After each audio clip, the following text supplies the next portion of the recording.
অন্ধ পিতা মাতা আসলৰ ধন অসুন ভাষা নাম্বৰ পালকিয়া পিতা আমি এতিয়া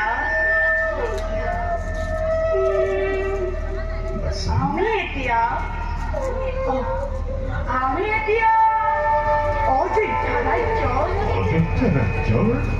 ৰাজ্যৰ দক্ষিণ প্ৰান্তৰ সীমাপুৰীয়া অৰণ্যৰ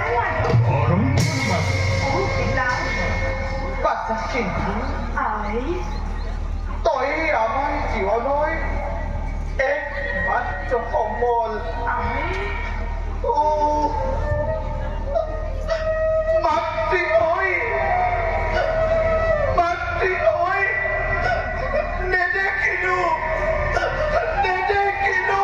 নিজ পুত্ৰৰ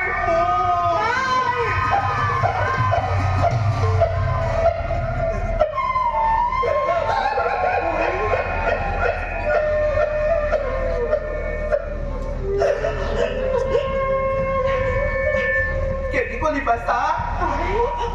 asun basta jangan tapi ya basta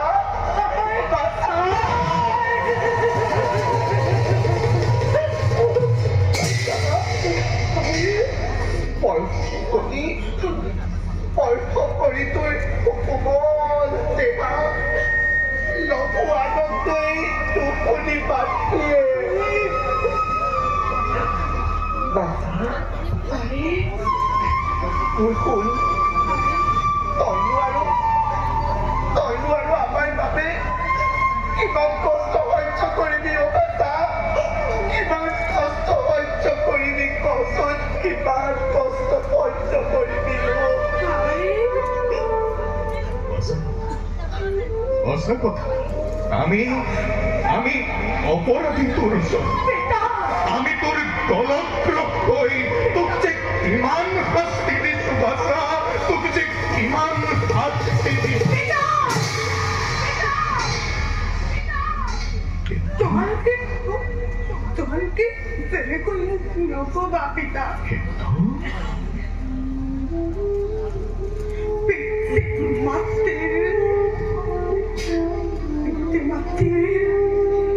চরণ কেমন চড়া দিতে মাত্র কর্তব্য বাছা সেৱা কৰাৰো এটা বয়স আছে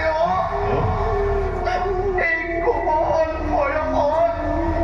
তই আমাৰ বাবে যি কষ্ট কৰিছ তাক আমি কেনেকৈ সহ্য কৰিব বাছা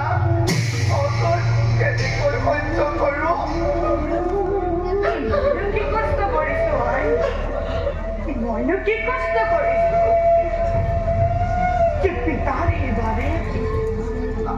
যে পিতাৰ বাবে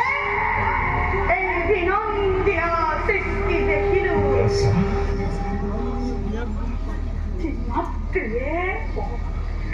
মাত্রে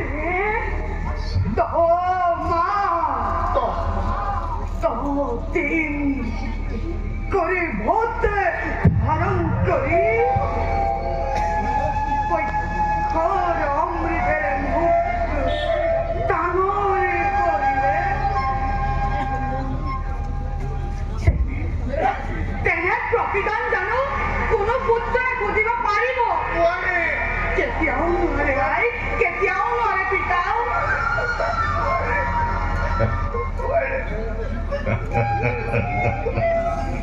বাছা তই দেখোন বৰ ডাঙৰ কথা কবলৈ শিকি পিতা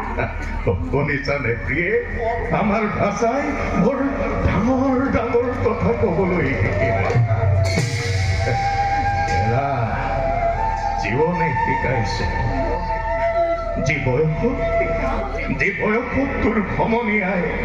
হাঁহি ধেমালি কৰি ৰং ৰহস্যৰে জীৱন উপভোগ কৰিছে এই সময়ত তই আমাক জীয়াই ৰাখিবলৈ জীৱন সংগ্ৰাম কৰিছ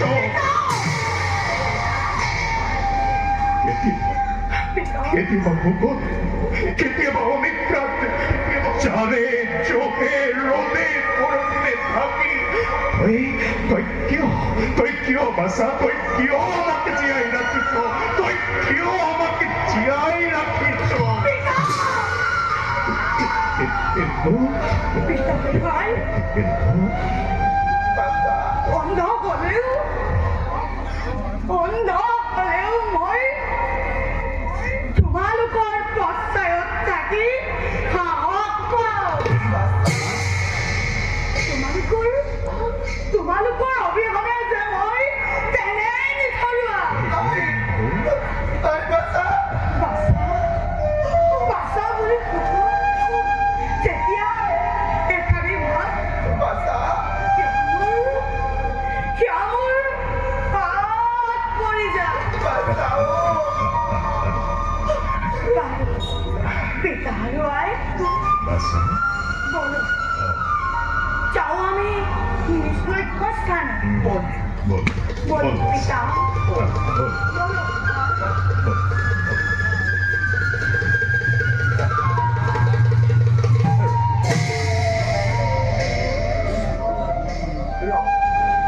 কোনো তোৰ মুখে তই দেখোন কৈছিলি আমি এতিয়া অযোধ্যাৰ দক্ষিণ প্ৰান্তৰ ইমামূৰীয়া অৰণ্যৰ মাজত কিন্তু কথা শুনা নাই দেখোন মই পশু পক্ষীৰ মাত সন্ধিয়া নামিলো হবলা ধৰাৰ সপোন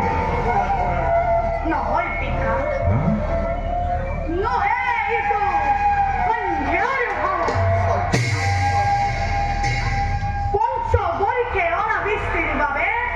চুৰি ভিক্ষই দেখা দিছে অযোধ্যা ৰাজ্য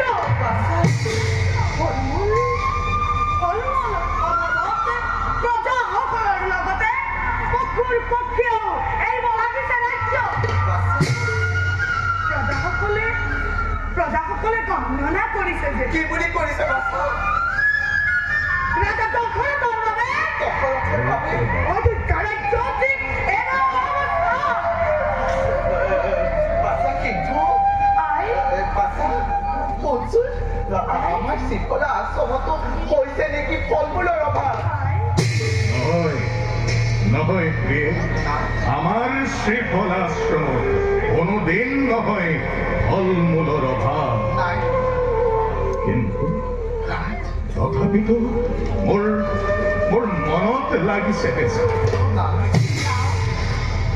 ৰাজা ৰাজা দশৰথৰ কুকৰ্মৰ বাবে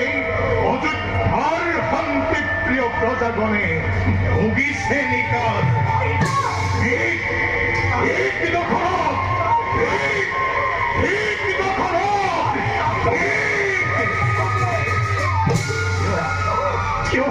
কিয় তই এনে কুকৰ্মত লিপ্ত হলি কিয় তই অনাম মাৰি উপৰি ফল ঠিক দশৰথ ঠিক দশৰথ পিতা জ্ঞান হওঁতে জ্ঞান হওক পিতা উত্তেজিত নহ'ব আপুনি কওক পিতা কওক আই বল বল বল যাওঁ আমি নিজ আশ্ৰমে বল